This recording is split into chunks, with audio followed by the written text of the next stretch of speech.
Thank you for listening to the Tattness Podcast on the Tattness Co. Network.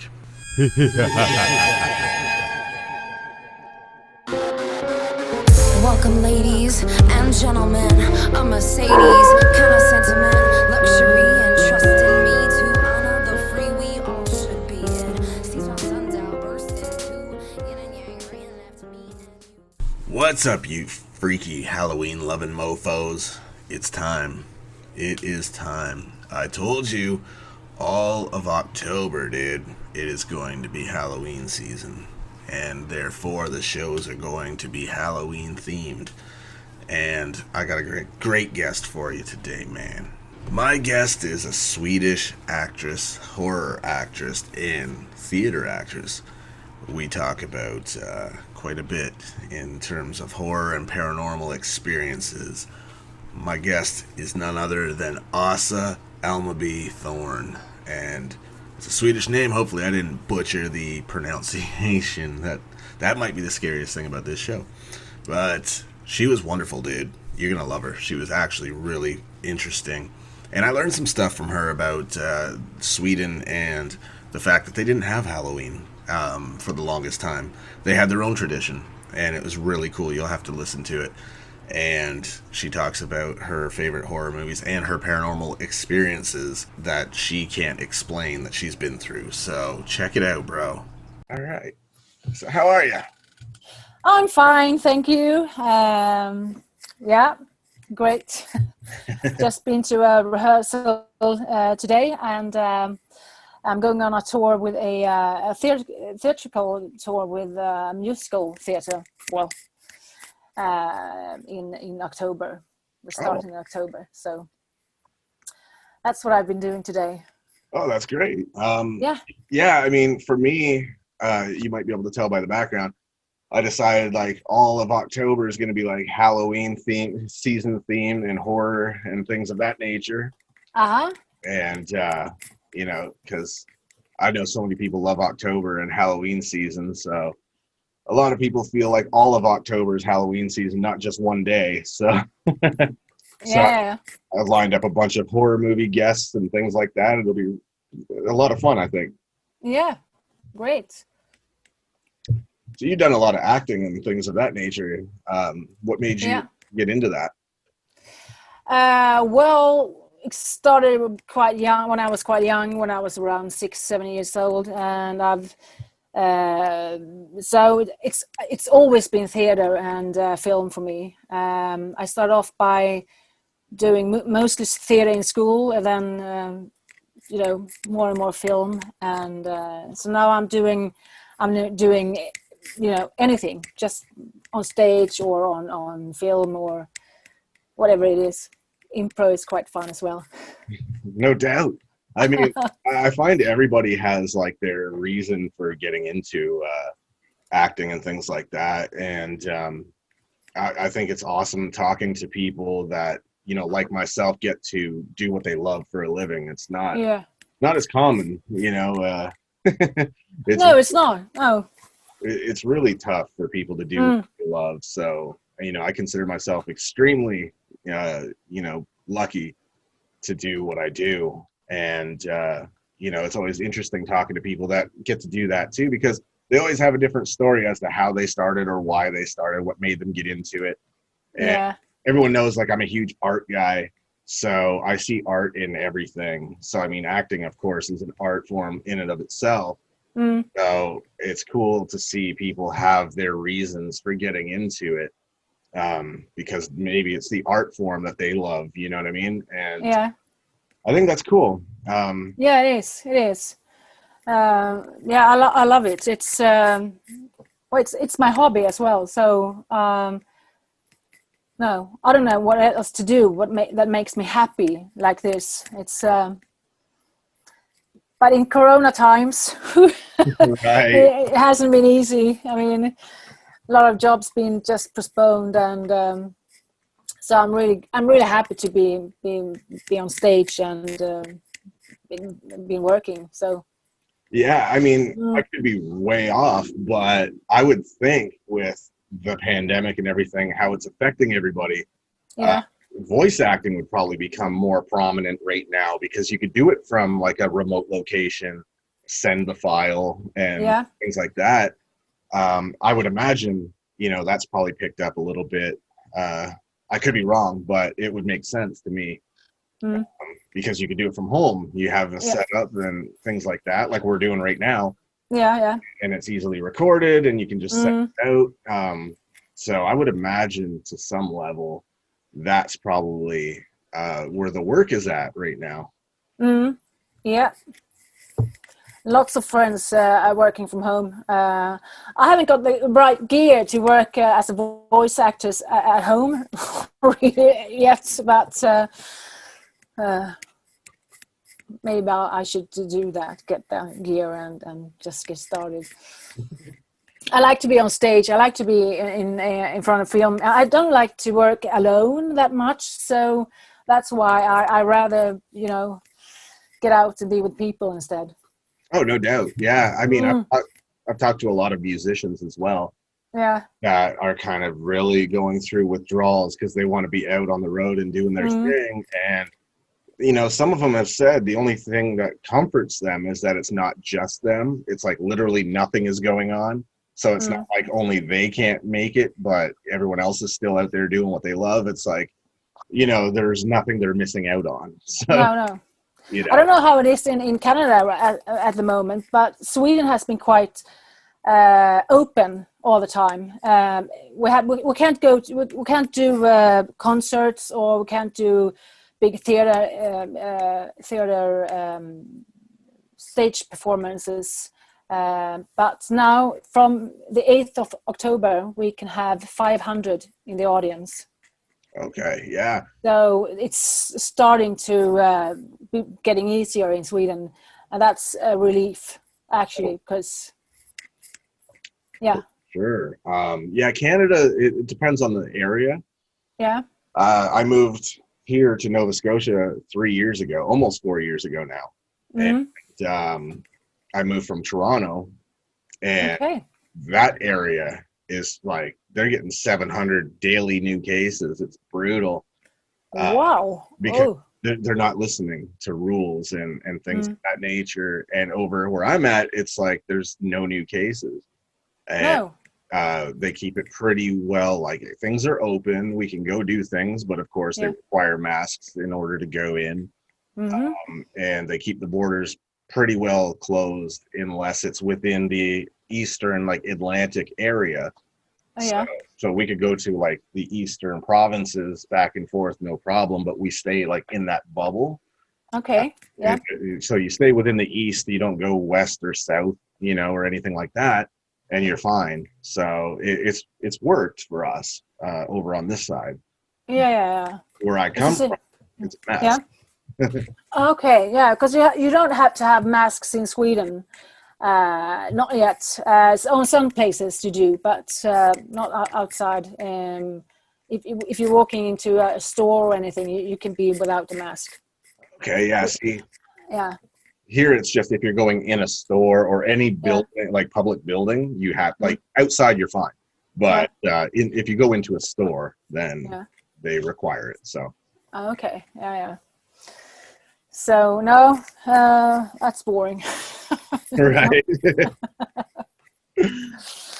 So, I mean, the big concern with everybody is like the fear of Halloween being canceled because of this. Yeah, right. That's a big holiday for you. We haven't got that. We have another holiday. It's called, it's the same weekend, but it's called, it's for All the Saints. So it's the same but different, and it's coming more and more about the Halloween celebration in Sweden as well. Oh, really? Everything from the States comes here, so so it probably will go on here as usual, I think. Nearly. So what you guys had then, was it like a different origin? We have a it's a really, really old tradition. You go to the cemetery and light candles for the dead people, and that's what you do. And then Halloween came, and Halloween comes sometimes the weekend before, or sometimes the same weekend. So it's been implemented, or what do you say? Yeah. That's really cool, actually. I never knew that. No. That's fascinating. I love different cultures because they always have something unique to their culture that they do, and it's fascinating to learn about. I'm sure a lot of listeners probably didn't know that either, so that's pretty cool for them to learn. Yeah, it is cool, and it's quite nice when you go out during that weekend, or it's on a Sunday actually. It's lots of candles everywhere on the cemeteries. It's really beautiful, actually. It's really Sounds like calming. it would be. Absolutely. That sounds really, really nice, actually. Yeah. The visual that it gives you, it's like, man, I can imagine how lit up it would be, and it sounds. Yeah. And it's that's no horror for us, that's just something that's calming and celebrating. Instead of Halloween, it's the opposite, really. On the same weekends. So you get a bit of both now. Yeah, we get both. But I quite like, nowadays I like Halloween. I didn't like it before because I thought, Jesus, that the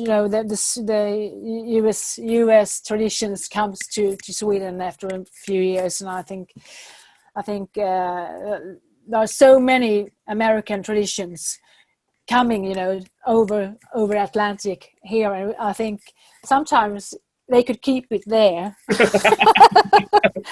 We've got enough of our own, but it's okay now. I like it. So. I mean, it is pretty commercial, which it is. Yes, it is.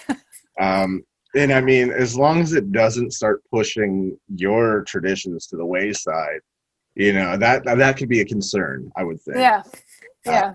Especially something as beautiful as what you guys do. I would hate to hear that started to like dissipate and stop, over time, because that sounds awesome, and sounds like there's a lot of meaning behind it. Out of respect for that we've lost, and it would be a shame for that to discontinue for something so commercial. So I could totally understand having some resistance to, all this new stuff coming that's for the wrong reasons. And Halloween here, really, depending on where you are, it seems like it kind of dies out a little bit each year. It does? Wow. It feels like in certain areas, like where I came from in the Toronto area, there were certain cities I've lived in where the streets were empty. It was like you'd see the occasional kid, but it's like nobody trusts anybody anymore. So they just don't even bother with it.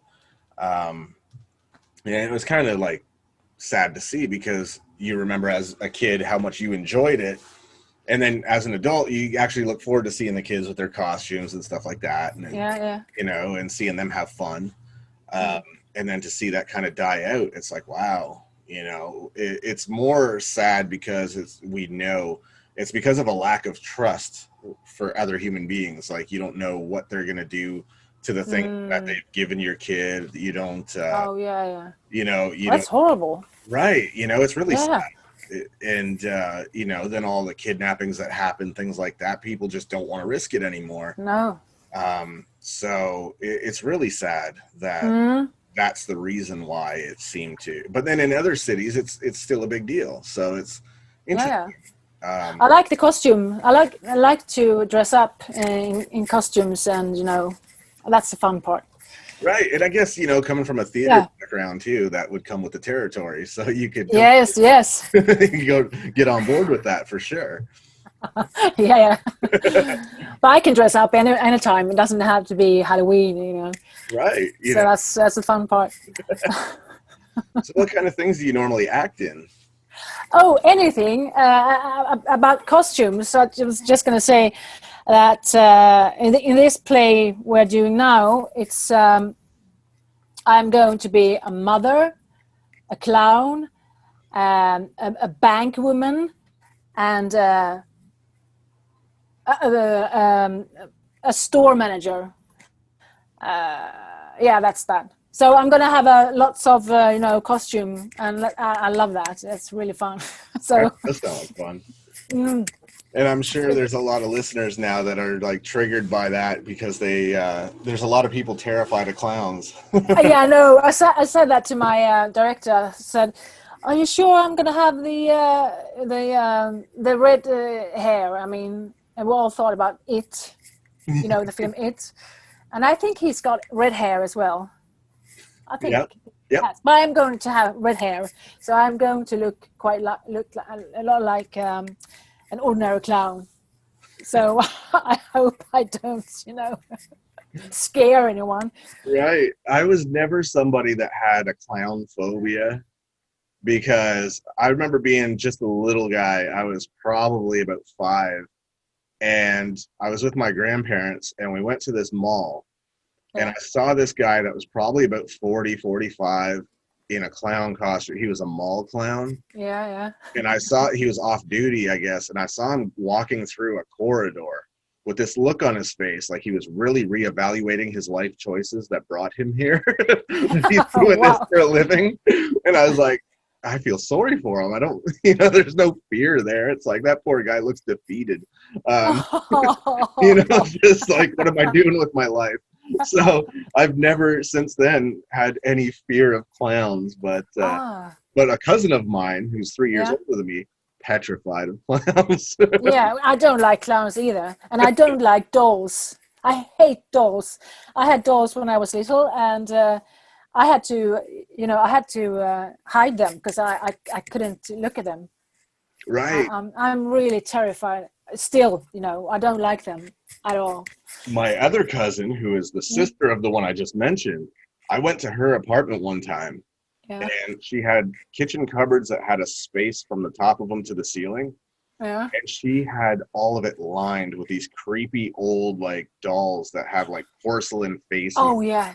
They're just all staring at you while you're in the living room, and I was like, "There's something unsettling about that." Like, yes, it is. It is. I wouldn't live there at all.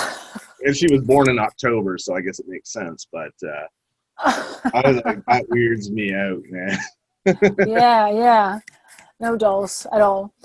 No, but other characters. I've done a lot of different. I haven't been a psychopath yet. I would love to do that part. But I have done. I've done a part where I am a pedophilic woman, and that was really scary actually to do because I did it on stage. So it was really close to the audience and close to my,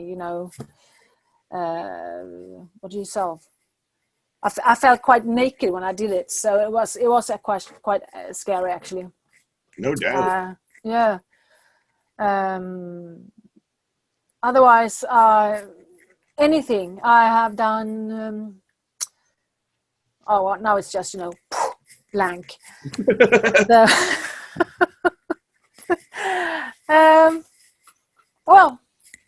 Well, a variety. I'll tell you, a variety. Like it. Well, I really hope you get your chance to become a psychopath.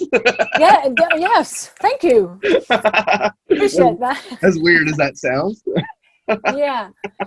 They are quite normal. There are a book in Sweden called Surrounded by Idiots. It's a fantastic book. And that, but yeah. So this book, it's about the person who actually thinks everyone else are idiots because they are idiots because this person are the one who's in charge, always in charge. And the same author, he wrote another book called, I think it was called, Psychopaths. And in this book, he just describes everything about psychopath.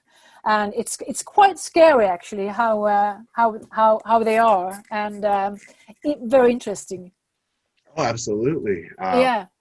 That sounds like it would be. And now there goes the name of my biography. I'm surrounded by idiots. I guess it's taken. I can't use it now. No, it's a lovely book. It's a lovely book. Maybe you can get it in English as well. That would Right. be nice. Oh man. Yeah, I mean, reading about psychopaths and things like that. Yeah. I know a lot of people that are really fascinated by books about serial killers and things like that, and true crime stuff. Even in like the podcast world, true crime is such a big one now. And I always get into conversations with people when they start talking about that, with the whole Jack the Ripper thing, and how they've never found this person. Oh, And yeah. I put some thought into it, and I said to somebody, I have a feeling I know why. I feel like maybe they were looking in the wrong direction, because maybe it was actually a woman. Oh, that's interesting. Because if you think about that time in the world, the woman was the butcher of the home. So she would know all the entrails of an animal, which is very similar to people. For a woman to walk in the streets covered in blood would be normal, because they are the butchers of the home. And no one would look at them and bat an eye and think anything of it. So, and of course, considering the targets, a woman would have every reason to target prostitutes, because they don't like the idea that their husband has that at their disposal if they want. You're right. Doing something about it, right? How the law wasn't. So there's the motive there.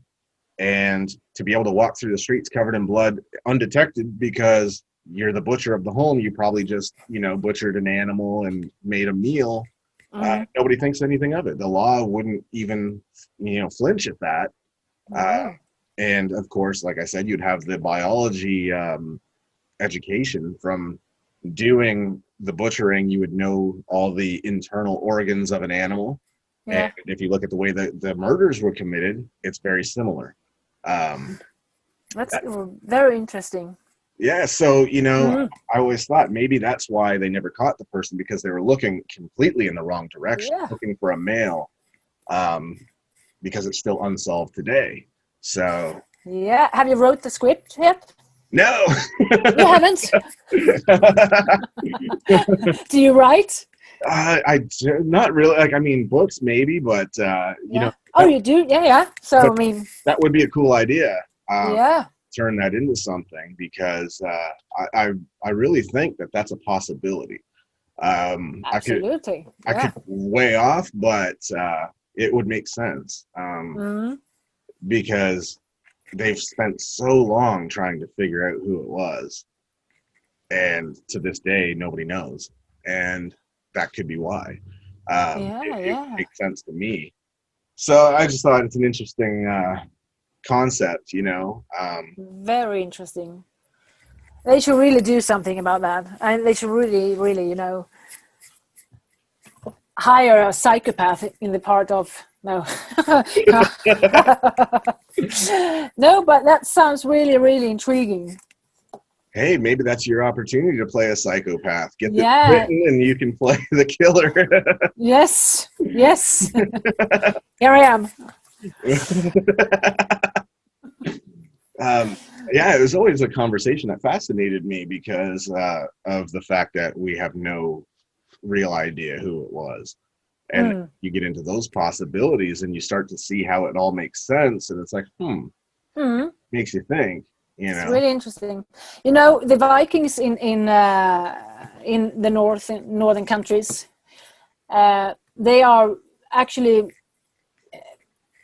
getting to know more and more about them, and they realize that mostly the most people who are warriors are women as well, because the women were, how do you say that, they were warriors just like the men, right? Basically. So they should really do a new, I don't know if they are, but I haven't seen any more films about the warriors and the women, because they were really active. Right, and they get overlooked. Yeah, and they didn't have these horns on the head, the helmets with horns. Have you seen those? Right, it's such a stereotype. They didn't have that. What I know. Yeah, that's such a bizarre stereotype because that wasn't the It is. case, you know. No. The women needed to be strong and, you know, survive. And when if the men were away, they needed to take care of the children, take care of other warriors, or take care of, you know, the food, everything. So they needed to be strong and defend themselves. Absolutely. You know, in that environment, you would have to adapt. Yeah. And I don't know why that gets overlooked. It's really strange to me, but they had some pretty vicious methods. Yeah. I believe they were quite vicious.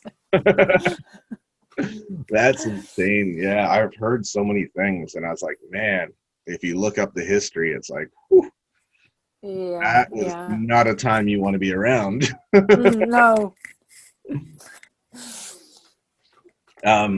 Yeah, getting into like paranormal things, is that a big thing where you are? Is that something that people believe in firmly, or? Yes, some of them do, some of them don't. I have a country house where we had two.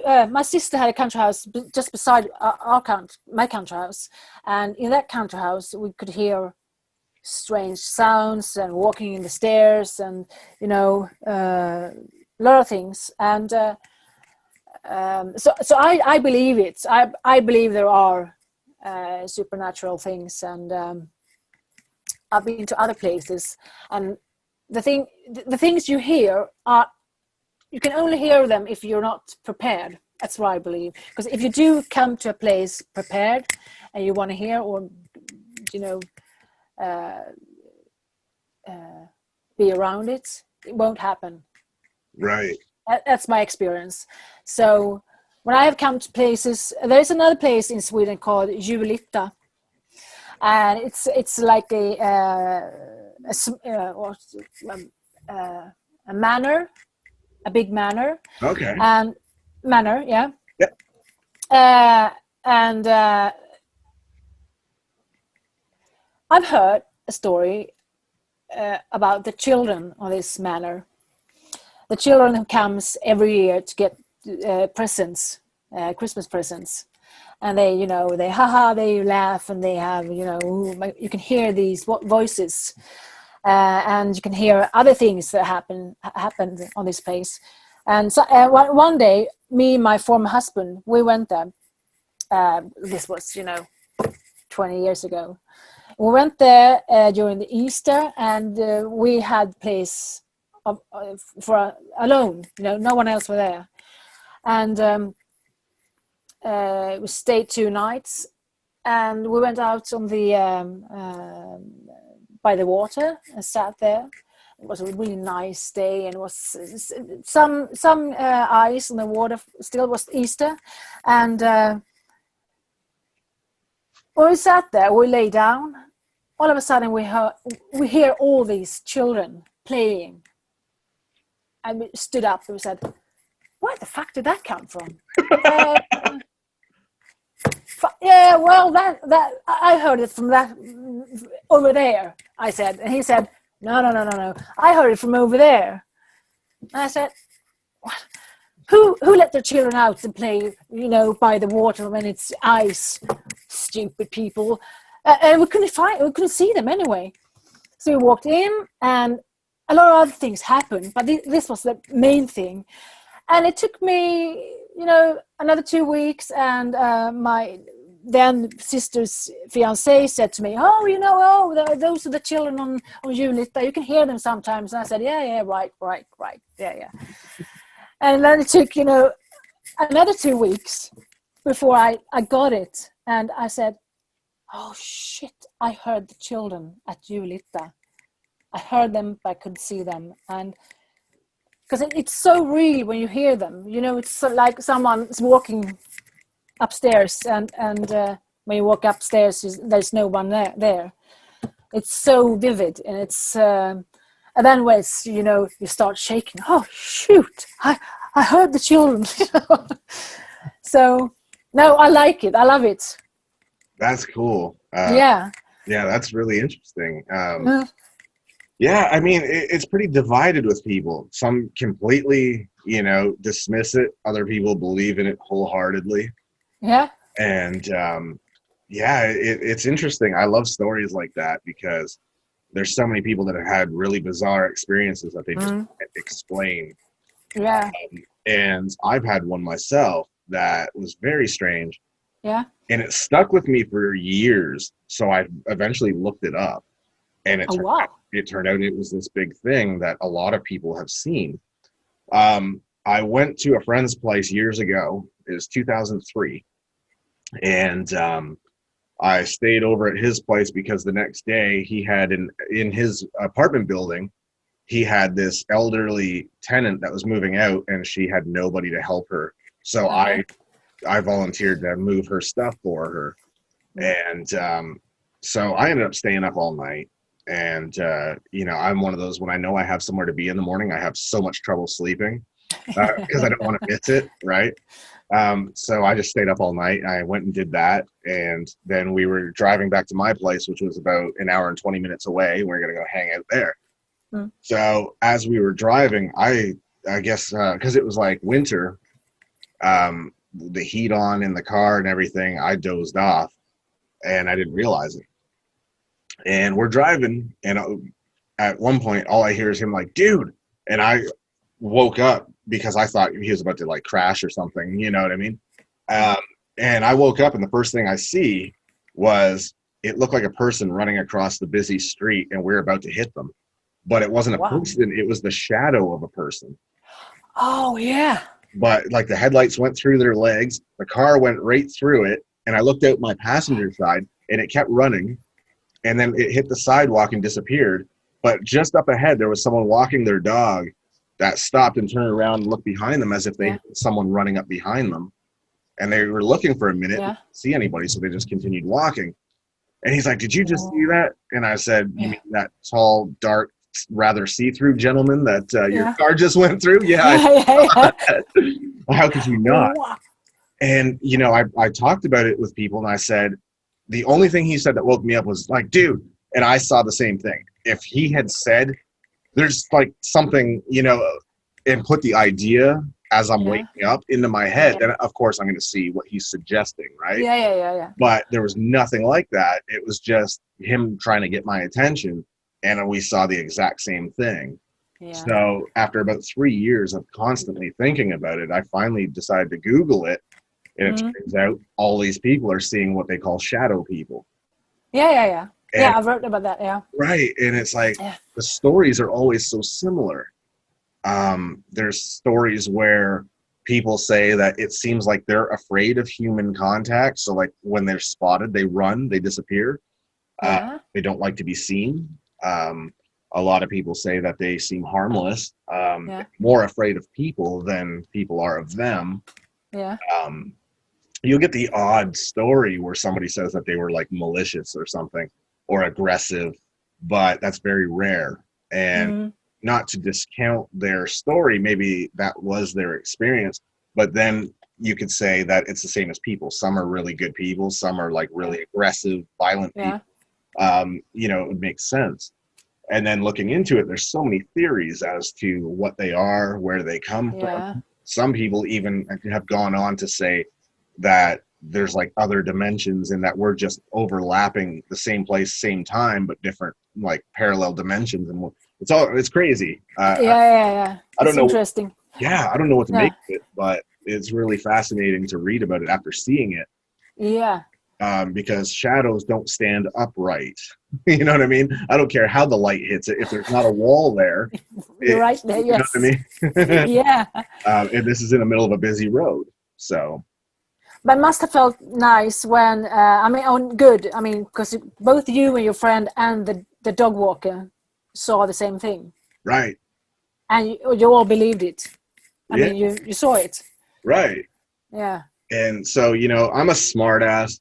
So we stopped to get food. And he's like, I said, I still can't believe what we just saw. And he's like, can we like not talk about that anymore? Because it's freaking me out, dude.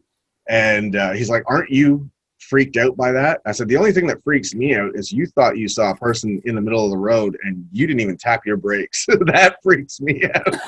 Who am I driving with? You know? What kind of person am I driving with here? Like, Yes. I didn't even see you try to slow down. And his answer to that? He had nothing. Yeah. Basically, all he had to say to that was, "You're an idiot," and just, you know. He didn't. Okay. But yeah, you know, it was crazy, and it stuck in my head for about 3 years. It bothered me so much that I was like, I need to know what that was. And then I Googled it, and it's like, whoa, this is not just exclusive to my experience. No. This is so like all over the place, where all corners of the world, people are talking about their experience with these things. One story that was really interesting was a girl that was doing guided tours of an abandoned asylum and or a prison, and she was kind of guiding. It was a dark corridor, and she was guiding the tourists out after they've done their part there. And she heard a noise behind her and thought one of them was like a straggler that just kind of stayed behind to like look at stuff. So she flashed her flashlight down and saw this shadow person in the corner at the end of the corridor. And she said it looked down, saw her flashlight on its legs, and it ran because it realized it's been spotted. So it was like it was afraid of people. Yeah. Which I thought was really interesting. Yeah, scary. God, I would freak out. You know, we saw it in the middle of a busy street where there's tons of traffic, and it was just so strange. So I couldn't help but wonder if the car in front of us had seen the same thing, or if they just missed it and it just came running out in front of us and carried on. But it was very strange, and I can still see it in my head like it was yesterday. Yeah. Very cool. And you know, sorry.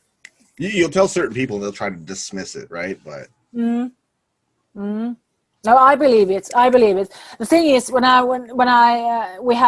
my sister had her country house beside mine, we sat on her porch one day and one night. We were 4 people, I think, 4 or 5, and we all heard these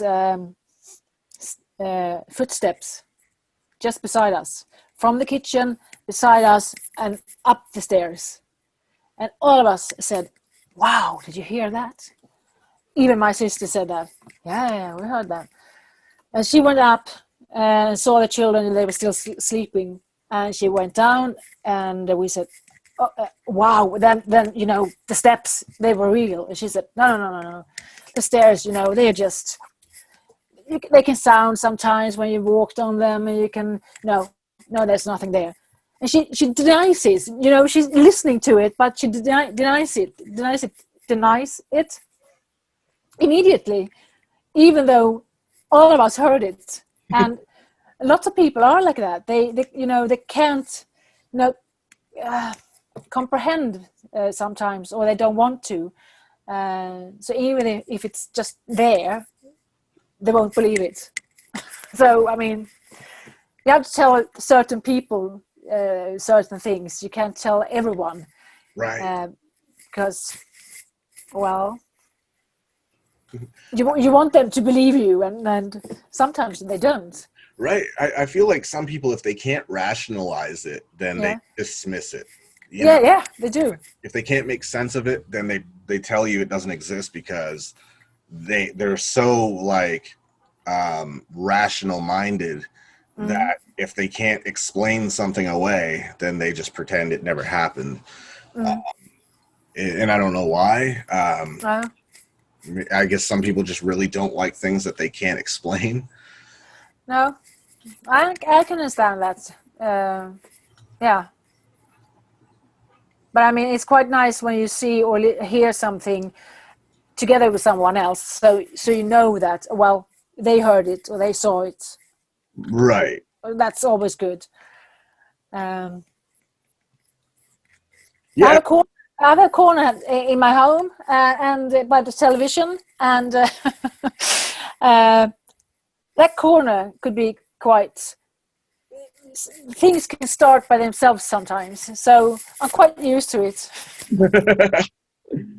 Yeah, there's so many stories too that are interesting that I've heard. Yeah.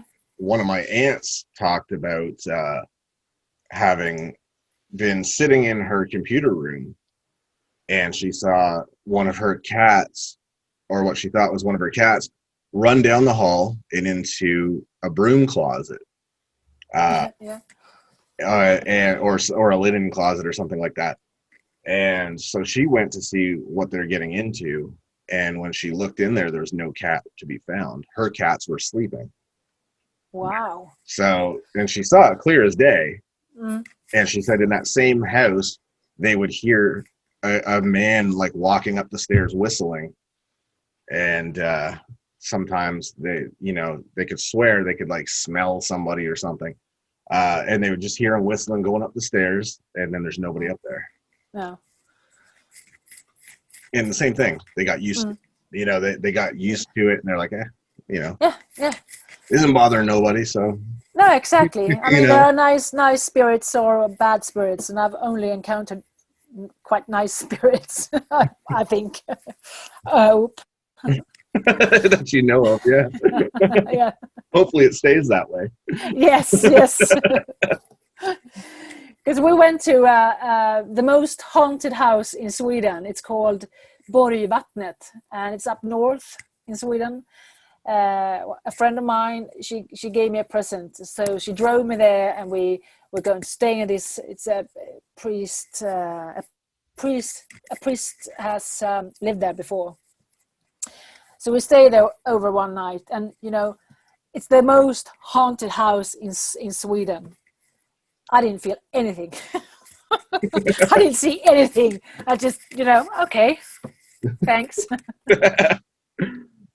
Yeah, I mean, there's places where there's so much hype around it. Yeah. And then when you go, you're like, really? And then there will be other people that, because they believe the hype, their mind is going to convince them that they've experienced something. Yeah. And it could be something totally normal. Like, when it cools down at night, walls and things, they'll start to kind of shrink and make noise and creak, and it's all normal.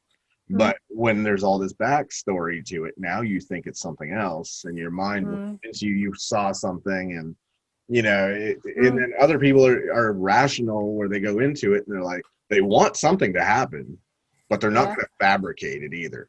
Like they want it to be real and legitimate and organic. They want it to really happen, not just tell themselves that something happened because they want to see it so bad. But there are some people that really want something to happen so bad that they're just going to tell themselves every little thing that would happen at their home, for normal reasons, is something different because of the story that they were given going into it. It's like planting the suggestion, I guess. Yeah. It's like leading the witness, you know what I mean? Yeah, exactly. That's why you should go to a place without knowing if there is something happening there or anything, because that's when things might happen. I mean, here, we don't have a lot of stuff like that. Like you guys, have, like we have our haunted places and whatever, alleged haunted places in Canada. But, the Swedish culture, stuff like that, would be cool to have some of that here. It's like the scariest we got here is IKEA. You know what I mean? IKEA? Because I can never find my way out of it. So it's right. Or you can never, put the furniture together. Or their instructions terrify me. Yeah, exactly. I know that. I look at it and I'm like, I give up. I got nothing. I can't do it.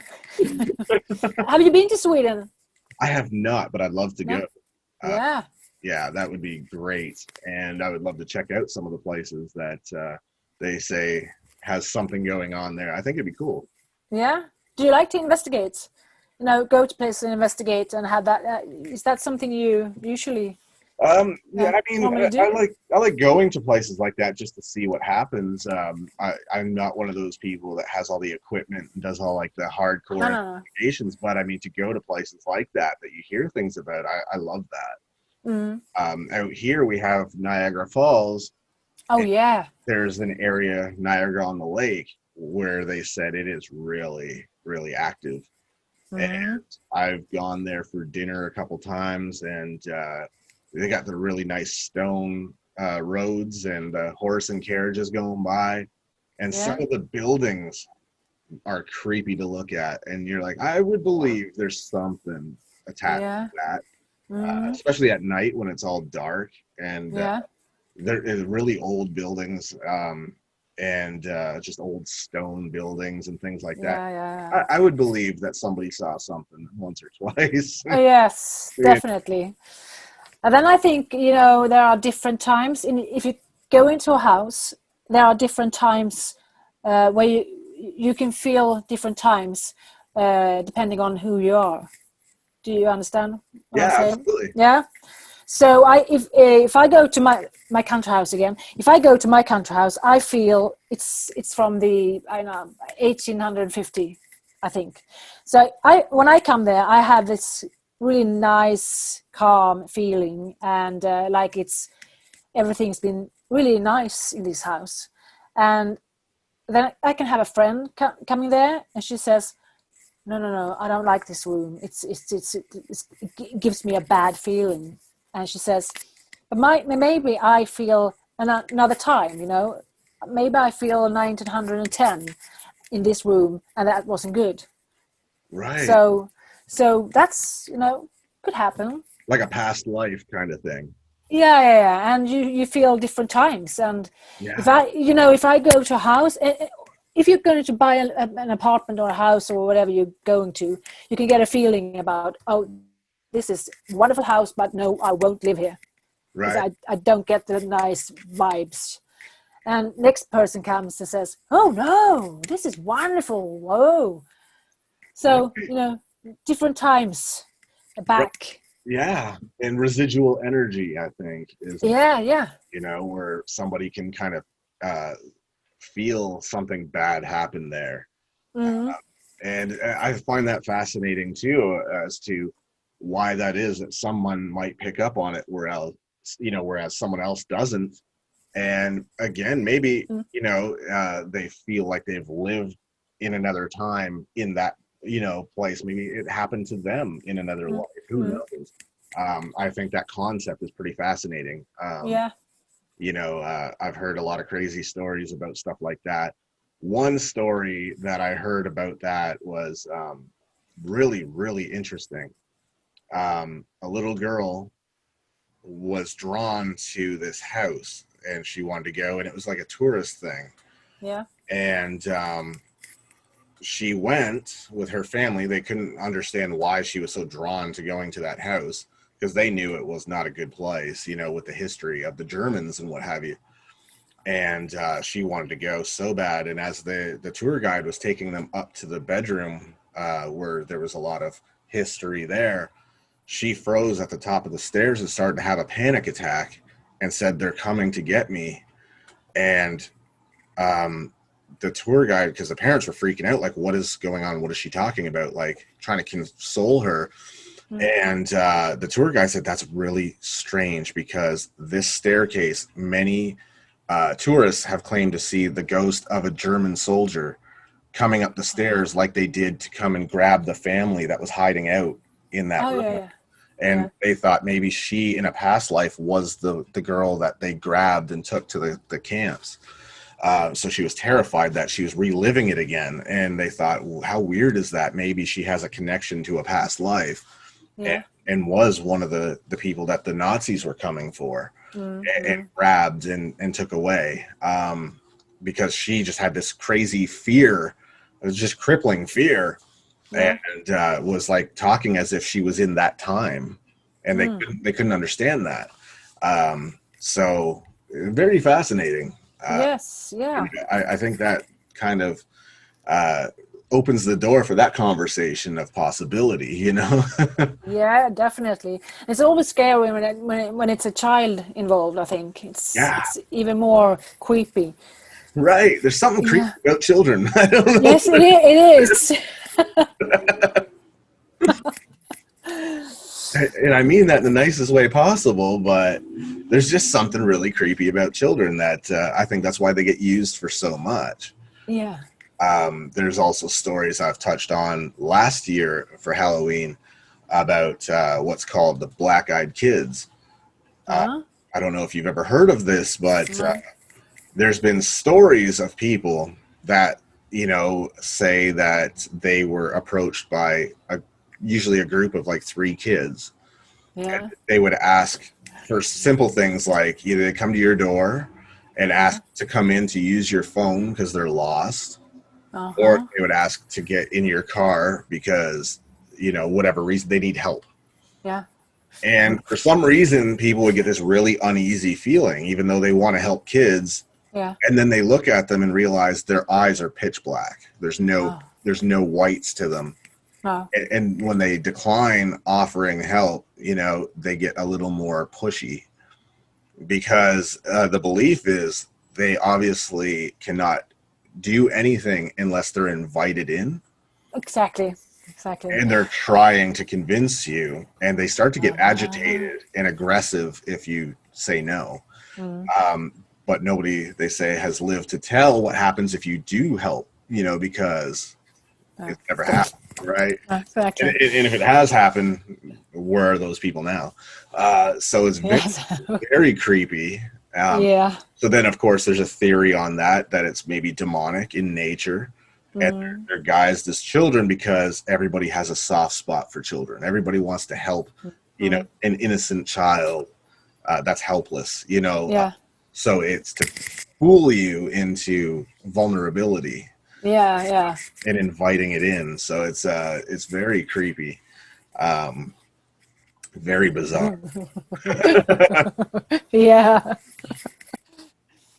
Well, yeah, dolls and children, you know, those are the ones you should stay out of, especially now during Halloween. I think.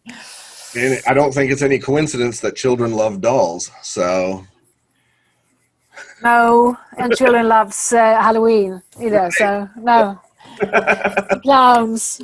Right. Clowns are meant to entertain children. Yeah. Children love dolls. That's who they're marketed towards. And children are creepy. Yeah. Exactly. Ooh. So this whole show has basically become about anti-children. Yes. Oh, jeez. No.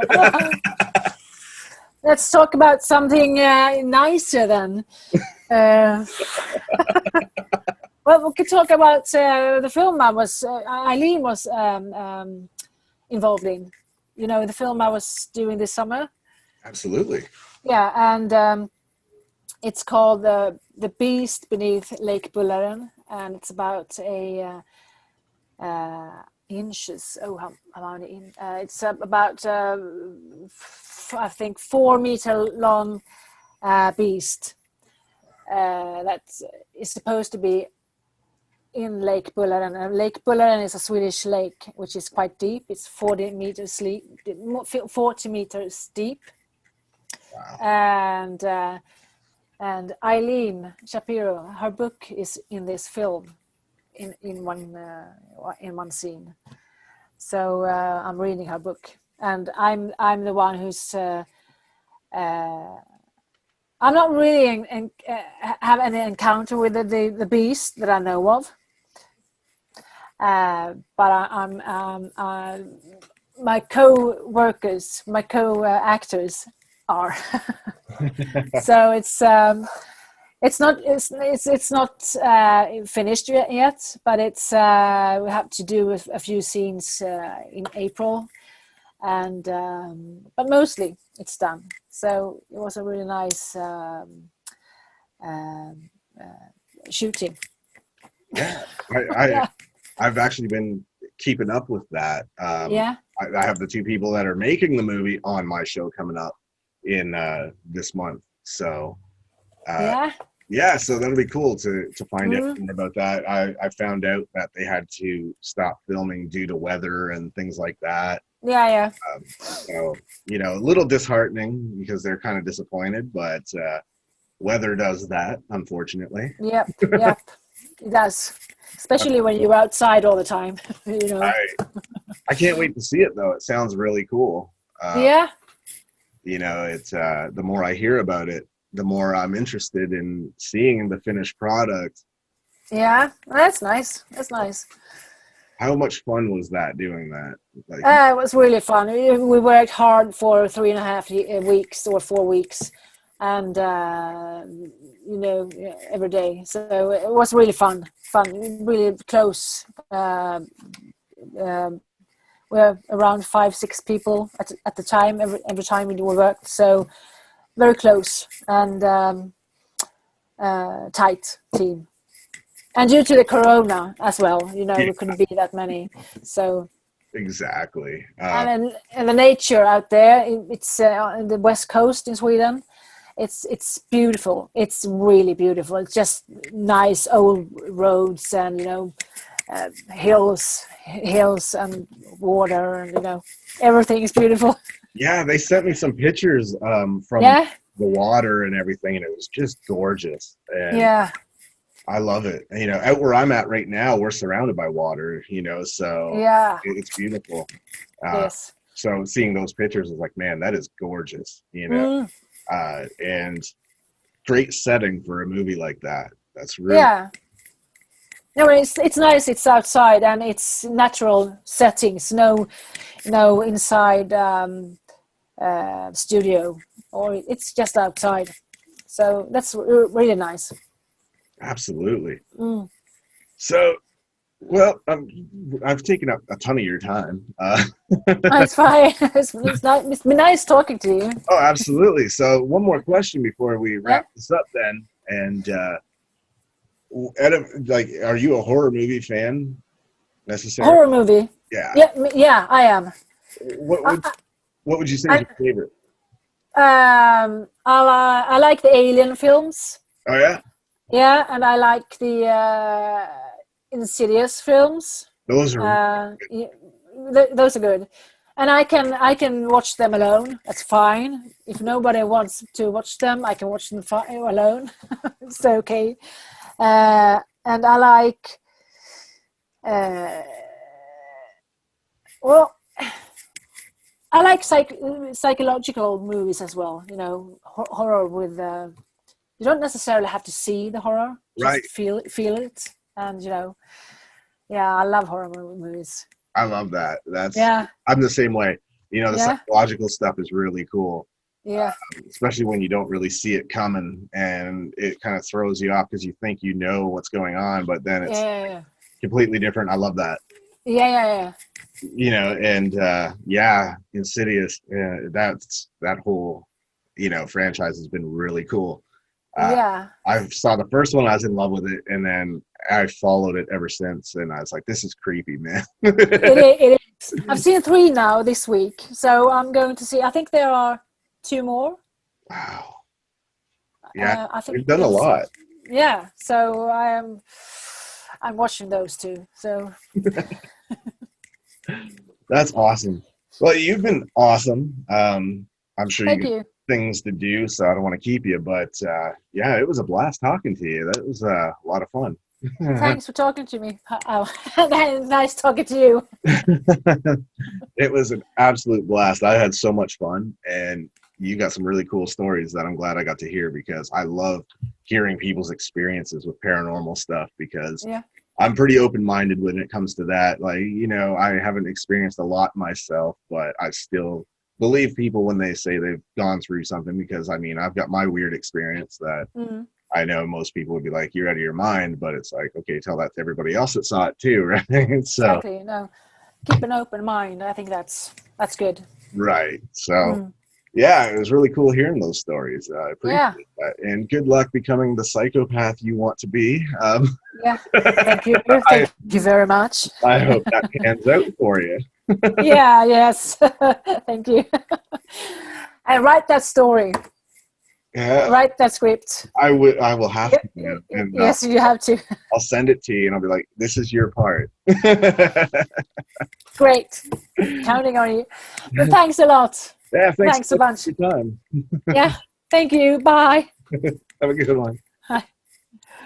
So that was Åsa Älmeby Thorne. She was awesome. I love that girl so much, man. That lady is such a sweetheart. We had a really good talk, and we had a lot in common, really. So I like having guests like that you know, can bring some culture to the show that I didn't know about. And it's cool to hear things about other countries and how they do things and their rituals. Really cool. Their traditions. I love that. I really do. I think that's like the coolest thing, to hear what other countries have been doing all this time. Well, to us, you know, Halloween is the norm. To them, they have other practices and traditions. So I think it's cool. Anyways, man, I got all month of these kind of guests. I've got some huge names, you know, huge horror guests, basically, and I love it. So be ready, okay? Because it's not going to stop all of October. So be sure to check it out. Keep checking back for more Halloween shows. Until then, I'll catch your asses later, bro. Thanks again for checking out the show. I will not speak to your smallness, a destruction of the fear in us. I have yet to know what I should.